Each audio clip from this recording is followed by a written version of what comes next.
mean, I'm hearing the groovin' echo, but what is there a particular song that you guys in the band are trying to recreate with this, a particular Rascals song? It was definitely groovin'. Okay, good. What? Definitely groovin'. You know, Dino played the conga drum on groovin'. I played bongos on this one. With a lot of tambourine and the constant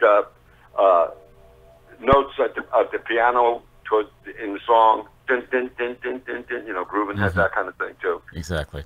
Yeah. How much did Dino Danelli's his drumming, his percussion, how much did that influence your work as a musician? Oh, Dino, you know, my first big guy to praise was Ringo Starr. When I saw them on the Ed Sullivan Show, I was young. I was probably 13, maybe about to be 14 years old. It was 64. And so he was my first guy that I saw, and I said, I want to do that for the rest of my life. That's what I want to do.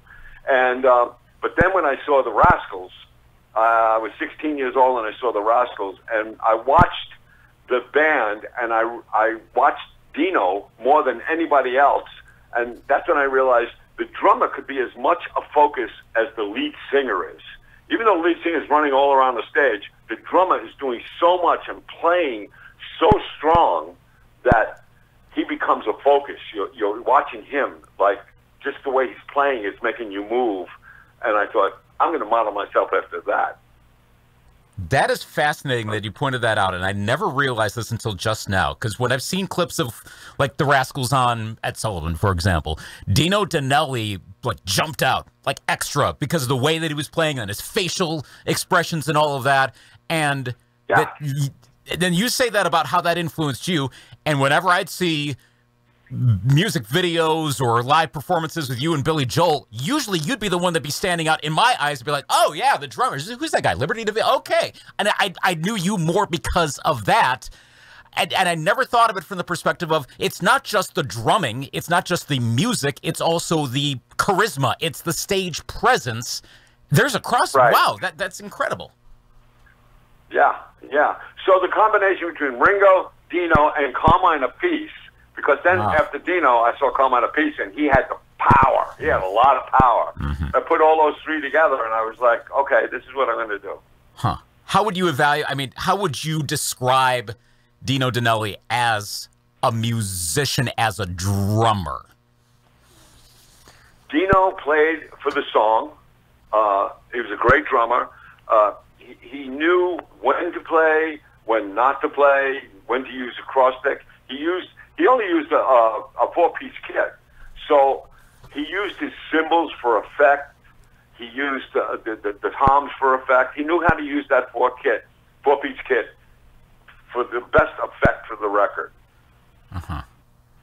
Favorite Rascals song, which one is it? I think Come On Up.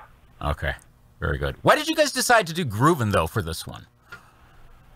Because the whole album is kind of like that. The Slim Kings, when we usually record, we do songs that are heavier guitar and stuff like that, because we're only a three-piece band.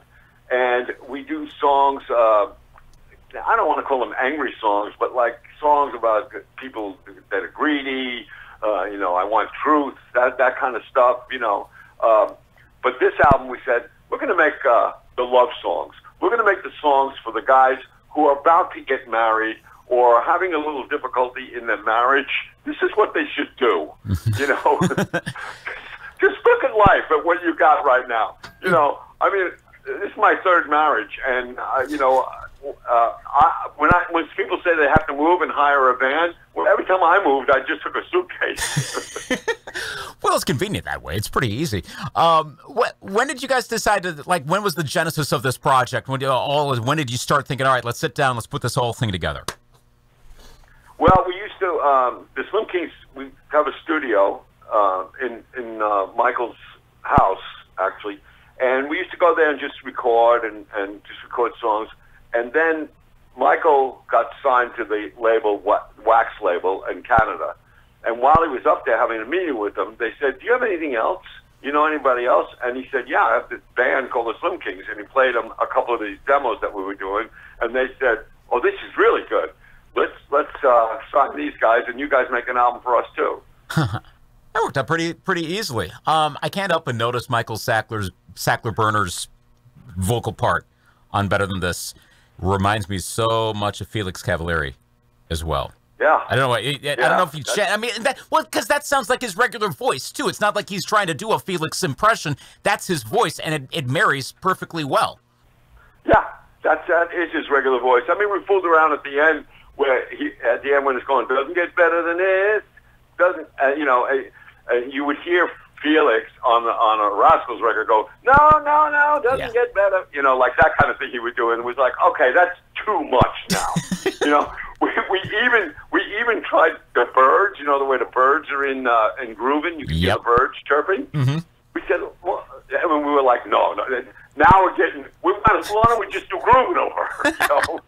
Did you actually go like record some birds outside, or find some sound effects and throw them on there just to see? No. Michael's son has this little toy that made bird sounds. It's reminding me of when the Beatles were trying to get a Blackbird onto Blackbird, and they go to the EMI massive library, and they just happen to have the bird sound effects right there at their disposal. Of course, you can just look it up on YouTube now if you really need to. Is there another act that you'd want to do for a tribute? One of my favorite bands was growing up was Traffic. Steve Winwood. Yep. But I really, really, really like that. I mean, to do something like that would be fantastic. That would be really cool. Where do you see the Slim Kings being? I mean, again, they've been around for a while, but where do you see them being in the next, say, 2-3 years from now? Well, hopefully, this album, we'll do something, and we'll do a tour and things like that, and have a good time.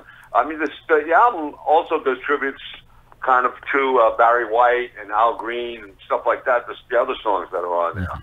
What's the release date? Remind me of that. Well, the singles come out every 6 to 8 weeks. Okay, good. And then after they release the singles, then they release the album. Okay, cool. So we got a whole year's worth of music coming out here, or in effect. Very, very cool. How would you say your drumming, your percussion, how have you evolved on that over the last, well, you know what, let's say your career, comparing to the 70s or so to today, just to choose an arbitrary date, how do you feel you have evolved as a musician to recording here in the Slim Kings now? Well, I think my drumming was based on just a groove. I've never done a solo. The only solo I ever have done was on this documentary we did called Hired Gun. I do a little solo in there. And that was the only time I ever did a solo. My thing was always a groove. But you build fills on that groove. You learn to do new fills. You come up with new ideas. Mm-hmm. That was the evolution that got me to the Slim Kings. And, but I've always been musical. I like the song. I play for the song.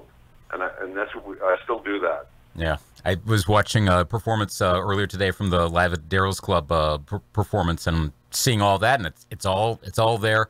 That was great. That was a good one to watch. There's plenty more live music to come. The new song, Better Than This, the Slim Kings, Liberty DeVitto. It's been an honor to get a chance to chat with you this morning, and I'm looking forward to all these other songs coming out as the year rolls along. Well, thank you, Luke.